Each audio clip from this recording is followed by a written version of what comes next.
धर्म किस लिए है? कानून को हाथ में लेने का अधिकार किसने दिया है? अगर धर्म तस्वीरों में जो देखने मिल रहा है इसीलिए है, तो फिर अधर्म क्या है? बाबा के नाम पे गांजा फूक रहे हैं, भांग पी रहे हैं, तो ये सब चीजें नहीं करना चाहिए कि वो भक्ति के नाम पे फिर कुछ अलग ही हो जा रहा है। तो उनके साथ अगर कोई घटना घट गई तो घर परिवार पूरा प्रभावित हो जाता है। इतना छोटा सा कावड़िया जिसके मुंह से आवाज नहीं निकलती होगी। बुधिया को आधार मानते हुए, सुप्रीम कोर्ट को आधार मानते हुए जो 14 साल से कम उम्र के जितने भी बच्चे हैं उन सबको कावड़ यात्रा में जाने से रोकना चाहिए और उनको समझाई देना चाहिए कि अभी आपकी उम्र नहीं है और ये सब करने से आपका शारीरिक क्षति हो गया। सावन में आस्था के नाम पर इतनी भीड़ उमड़ती है कि कई बार स्थिति बिगड़ जाती है। यूपी, बिहार, उत्तराखंड से लेकर कई राज्यों में पैरामिलिट्री फोर्स और सुरक्षा जवानों को उतारना पड़ता है।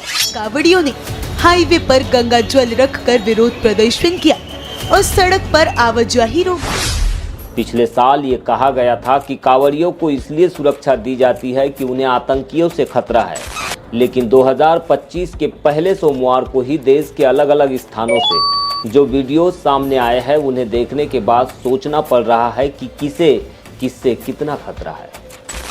ऐसा नहीं है कि कांवड़ यात्रा पहली बार हो रही है, लेकिन पिछले कुछ सालों में कांवड़ यात्रा का स्वरूप बदल सा गया है। जब से धार्मिक जुलूसों और कांवड़ यात्रा का राजनीतिकरण हुआ है, देश के कोने कोने से ऐसी तस्वीरों के साथ तरह तरह की बातें सुनने मिल रही है। कोई हादसा होता भी है तो पुलिस से शिकायत क्यों नहीं की जाती? खुद कानून हाथ में क्यों लेते हैं? साल 2024 में भारत में कुल 59 सांप्रदायिक दंगे दर्ज हुए।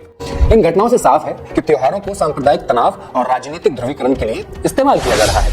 अभी हाल ही में यूपी के बरेली में इंटर कॉलेज के शिक्षक ने बच्चों की शिक्षा से जोड़कर कांवड़ यात्रा पर काव्य पाठ क्या किया, उसके खिलाफ FIR दर्ज हो गई। झूठ बहुत है कपट प्रपंची, उनका जाल समझना, मन का मैल ज्ञान से धोकर सुई का महत्व समझना, मानवता की सेवा करके सच्चे मानव बन जाना, कांवड़ लेने मत जाना तुम ज्ञान का दीप जलाना।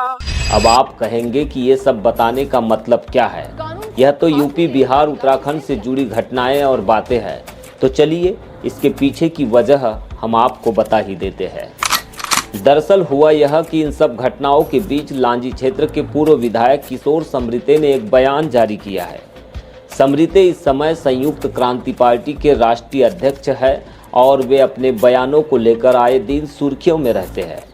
उन्होंने ओडिशा के एक नन्हे धावक बुधिया सिंह का उदाहरण देते हुए कहा है कि बाल संरक्षण आयोग और प्रशासन को संयुक्त रूप से 14 साल से कम उम्र के बच्चों को कांवड़ यात्रा में जाने से रोकना चाहिए और समझाइश देनी चाहिए कि इस उम्र में यह सब करने से शारीरिक क्षति हो सकती है। बुधिया को आधार मानते हुए, सुप्रीम कोर्ट को आधार मानते हुए जो 14 साल से कम उम्र के जितने भी बच्चे हैं उन सबको कांवड़ यात्रा में जाने से रोकना चाहिए और उनको समझाई देना चाहिए कि अभी आपकी उम्र नहीं है और ये सब करने से आपका शारीरिक क्षति होगी आपको।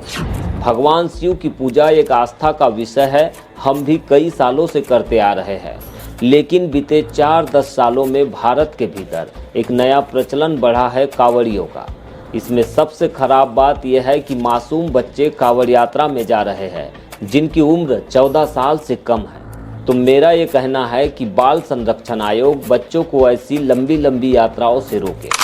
उन्होंने कहा कि बुधिया जब 8-9 साल का था तब उसके कोच ने ट्रेनिंग देना शुरू किया तो कभी 40 किलोमीटर तो कभी 60 किलोमीटर दौड़ाया। उड़ीसा की सरकार ने उसे प्रमोट भी किया, लेकिन जब सुप्रीम कोर्ट ने देखा कि बुधिया बहुत ही छोटी उम्र का बच्चा है, यदि उसे इतनी लंबी रेस में दौड़ाया जाएगा तो उसकी ग्रोथ रुक जाएगी और पूर्ण विकास नहीं हो पाएगा। इसीलिए मेरा ये मानना है कि बुधिया की घटना को आधार मानते हुए ऐसे बच्चे जिनकी उम्र 14 साल से कम है उन्हें कांवड़ यात्रा से दूर रखना चाहिए। भगवान शिव की पूजा है तो एक आस्था का विषय है और लोग मानते हैं कई सालों से, हजारों सालों से। लेकिन अभी 2-4-10 सालों में एक नया प्रचलन भारत में फैला है कांवड़ियों का। पहले ये कांवड़ यात्रा बैद्यनाथ धाम में होती थी 80 किलोमीटर, उसके अलावा ये कहीं होती नहीं थी। अब सवाल ये उठता है कि आप ईश्वर की आराधना में जा रहे हैं। हमारे यहाँ लांजी में भी शिव मंदिर है, वहाँ पे भी 2007-8 से काफ़ी कांवड़ों का प्रचलन चला। सबसे ख़राब बात यह है कि इसमें मासूम बच्चे जा रहे हैं, छोटे बच्चे जिनकी उम्र 14 साल से कम है।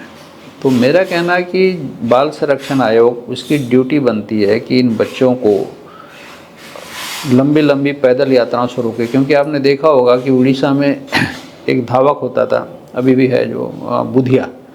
तो बुधिया करीब 8 साल 9 साल की उम्र में जब उसके कोच ने उसको ट्रेनिंग देना शुरू किया, दुनिया में उसका नाम करना शुरू किया, तो कभी 20 किलोमीटर दौड़ा है, कभी 40 किलोमीटर दौड़ा है।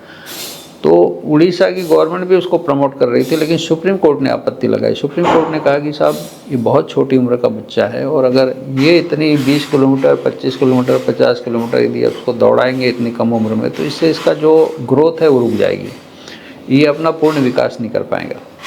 तो बुधिया की जो घटना है उसको आधार मानते हुए जितने भी जो छोटे छोटे बच्चे हैं जो कावड़ यात्रा में जा रहे हैं, जिनकी उम्र 14 साल से कम है, तो बाल संरक्षण आयोग को देखना चाहिए और प्रशासन को इसमें रेस्क्यू करना चाहिए, छोटे बच्चों को हटाना चाहिए। बाकी जो उनसे 14 से उम्र के लोग हैं, बड़ी उम्र के हैं, वो लोग अपना करे कावड़ यात्रा।